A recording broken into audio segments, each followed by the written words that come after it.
मैं हेमंत विश्वकर्मा से युवा विद्या मंदिर उच्चतर माध्यमिक विद्यालय हटपुर से। आज हम क्लास 12 इंग्लिश मीडियम की poem a prayer for my daughter के लॉन्ग क्वेश्चन आंसर्स को देखेंगे। फर्स्ट क्वेश्चन है, why does the poet want his daughter to be free from intellectual hatred and opinionated mind. प्रश्न के अंदर ये कहा गया कि कवि अपनी पुत्री से क्यों चाहता है कि वह एक इंटेलेक्चुअल हैट्रेड और ओपिनियटेड माइंड से मुक्त हो जाए। इंटेलेक्चुअल हैट्रेड मतलब कि एक प्रकार की नफरत जो है, एक सोची समझी है बुद्धिजीविता के साथ जो नफरत होती है उसे, और एक ओपिनियटेड माइंड मतलब एक कहना चाहिए कि दुराग्रही जो मस्तिष्क होता है, जो दूसरों के बारे में कुछ तो भी राय रखता है। तो ये कवि जो है अपनी पुत्री के बारे में से कुछ सोचता है कि ये दोनों ही अवगुणों से मुक्त हो जाए।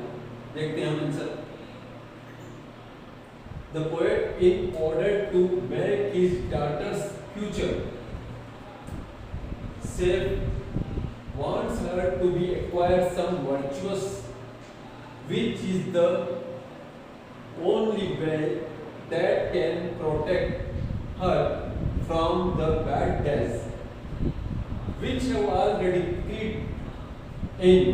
He feels that intellectual hatred is the worst kind of evil for her character. So he wants his daughter to abandon strong and stubborn opinions on any subject. He gives reference of Maud Gonye. She was led foolishly. All her beauty proved to be useless. She ruined her life by choosing a worthless person for a husband. यहाँ तक हम समझते हैं इसको। The poet, in order to make his daughter's future safe, इस उद्देश्य से कि अपनी पुत्री का जो फ्यूचर जो है, उसकी पुत्री का फ्यूचर जो है सुरक्षित रहे, कवि चाहता है he wants her to acquire some virtues. वो चाहता है कि उसकी पुत्री जो है कुछ सद्गुणों को अपनाए, which is the only way that can protect one from the bad days. ये जो virtuous है, ये जो सद्गुण है, यही उसे आने वाले आगामी बुरे दिनों से प्रोटेक्ट करेंगे, सुरक्षित रखेंगे। Which have already crept in, कवि कह रहा है कि जो लगभग मानिए कि आ ही चुके हैं बुरे दिन। He feels that intellectual hatred is the worst. वो ऐसा महसूस करता है कि जो intellectual hatred है वो बुरे प्रकार की होती है, kind of evil for her character, और वो उसके चरित्र के लिए जो है अच्छी नहीं है। So he wants, इसलिए वो चाहता है his daughter to abandon strong and stubborn opinions, कि उसकी जो पुत्री है वो जिद्दी और जो उसने जो ओपिनियंस बनाई है, जो जिद्दी वाली ओपिनियंस, जो राय है उसकी, वो किसी भी सब्जेक्ट पर वो उसका अबांडन कर दे, त्याग दे। He gives reference of Maud Gonye, और इसके लिए वो रेफरेंस देता है मॉड गोने का, जिसकी प्रेमिका थी। ये मॉड गोने जो थी, she was led foolishly, जो एक मूर्खतापूर्ण तरीके से जिसने अपनी लाइफ को जी थी। All her beauties proved to be useless, उसकी सारी जो खूबसूरती थी वो जो है यूजलेस साबित रही, यहाँ पर कोई काम की नहीं रही। She ruined her life by choosing a worthless person for a husband. उसने अपने जीवन को एक बेकार से व्यक्ति को अपने पति के रूप में चुनकर और नष्ट कर लिया।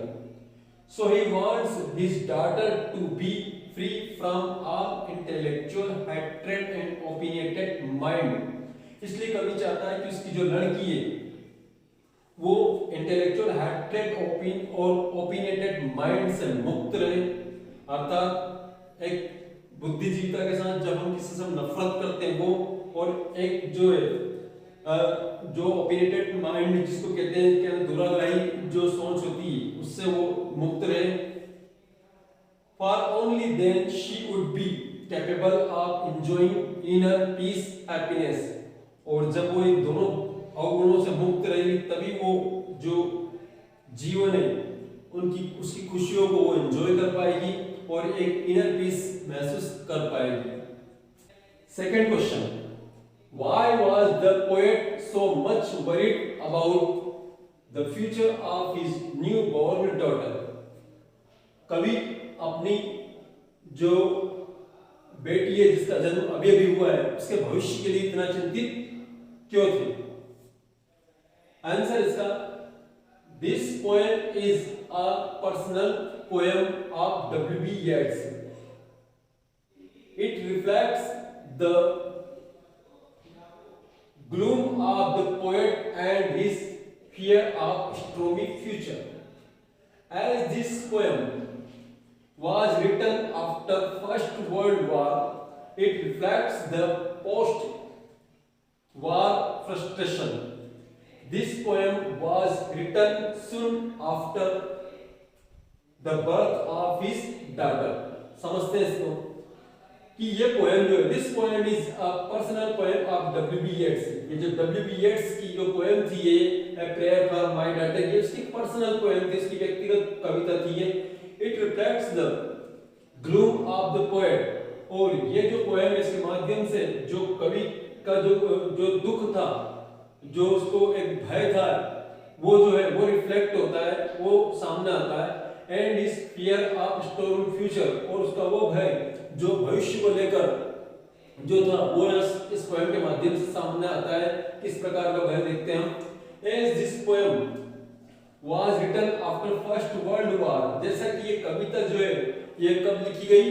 प्रथम विश्व युद्ध के बाद में लिखी गई है। It reflects the post war frustration. तो इस कविता के माध्यम से जो है वर्ल्ड वॉर के बाद की स्थितियां जो है उसके विचलन का हुआ है, उसकी जो फ्रस्ट्रेशन है उसको दर्शाया गया है कि क्या परेशानियां जो है पोस्ट वर्ल्ड वॉर के बाद में आती है। This poem was written soon after the birth of his daughter.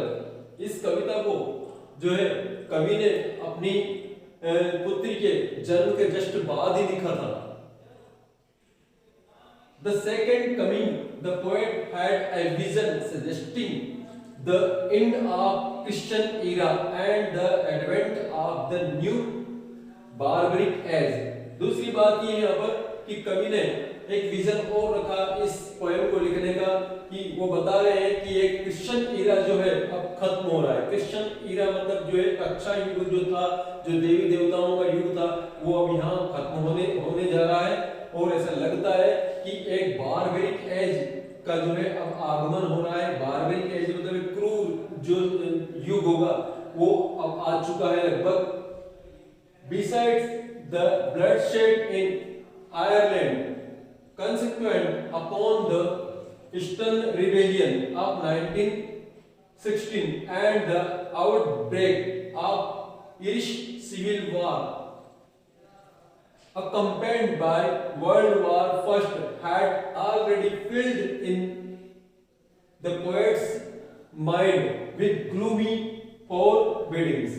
यह कहा जा रहा है कि इसके अलावा जो है जो आयरलैंड में ब्लड शेड हुआ है और उसका परिणाम क्या निकला? इसका पूर्वी जो रिबेलियन हुए जो 1916 में पूर्वी जो विद्रोह हुए वो, और साथ ही साथ में क्या हुआ कि जो इरिश देश के अंदर जो गृह युद्ध हुए ये जो है, और इसके अलावा जो है वर्ल्ड वॉर जो फर्स्ट हुआ था, ये सब जो बातें थी ये कवि के मस्तिष्क में भरी हुई थी। और यही कारण था कि उसको जो है भविष्य के अंदर जो आने वाली जो मुसीबतें हैं वो उसको महसूस करना था। उसका पूरा मस्तिष्क इससे भरा हुआ था कि भविष्य जो आने वाला है बड़ा ही खतरनाक होगा। The painful moments of the failures of his love affair with Maud Gonne were also in his mind। साथ ही साथ क्या था कि वो दुखी भी था किस बात से, क्योंकि मॉर्ड गोले जो उसकी प्रेमिका थी, वो जिससे वो प्रेम करता था और वो उसे छोड़कर चली गई थी, अर्थात वो प्रेम में जो फेल हो चुका था, वो भी उसके दिमाग में जो है वो बातें चल रही थी। So the poet is scared for the safety of his daughter's future and prays for her safety। इसलिए जो कवि था वो डरा हुआ था अपनी बेटी के भविष्य की सुरक्षा के लिए, और वो प्रार्थना कर रहा था उसके उज्जवल भविष्य के लिए। वो चाहता था कि जो आने वाला समय है वो उसकी बेटी के भविष्य पर कई प्रश्न चिन्ह बनकर या कोई गलत प्रभाव ना डाल दे। इस प्रकार